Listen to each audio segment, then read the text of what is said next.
रोपल ले मुआ के रे रोपे अनार के रे जे रोपल ले मुआ के रे रोपे अनार के रे जे रोपल चिनिया बेदम बोल जय सिया राम के रे जे रोपल चिनिया बेदम बोल जय सिया। ससुर रोपल ले मुआ भैंस रोपे अनार ससुर जी रोपल ले मुआ भैंस रोपे अनार मोर प्रभु रोपल चिनिया बेदम बोल जय सिया राम मोर प्रभु रोपल चिनिया बेदम बोल जय सिया राम। कैसन लागे ले मुआ कैसन लागे अनार कैसन लागे ले मुआ कैसन लागे अनार कैसन लागे लचनिया बेदम बोला जय सिया राम कैसन लागे लचनिया बेदम बोला जय सिया।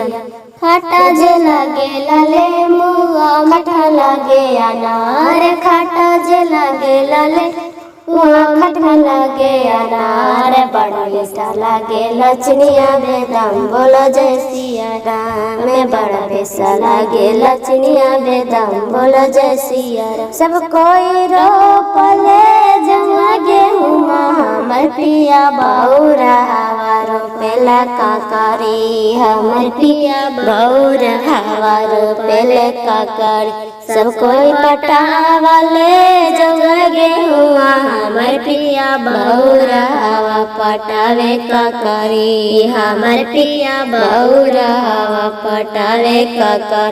सब कोई तोड़ले जौआ गेहुआ हमर पिया बौरा हवा तोड़ेला काकारी हमर पिया बौरा हवा तोड़ेला काकर।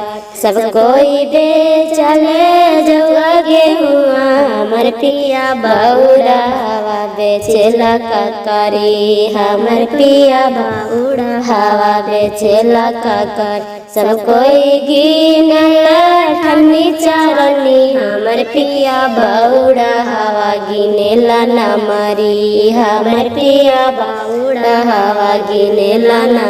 छतावा पर छूट गईले चाबी हो हम तो जी से राम जी छतावा पर छूट गईले चाबी हो तो जी से राज। का करते गाँव घरे का करते मुखिया का करते गाँव घरे का करते मुखिया का करते दीदी हरम जाती हो हम तो जी से राजी का करते दीदी हरम जाती हो हम तो जी से राज। लेदा हो राजा जी मलैया बीचे आल लेदा ए राजा जी मलैया बीके आल मलैया नखियवा ता बड़ा पचतैबा उछल के लतिया मारबे राजा जी उछल लतिया मारबे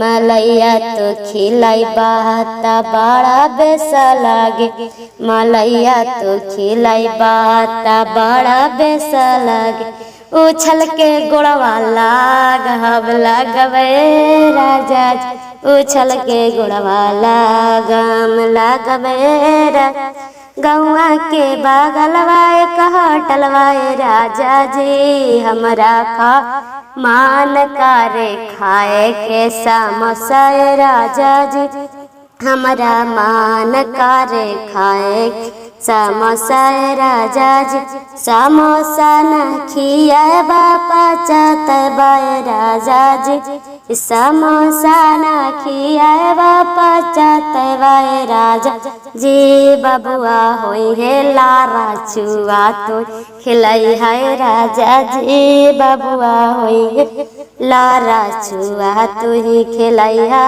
राजा जी।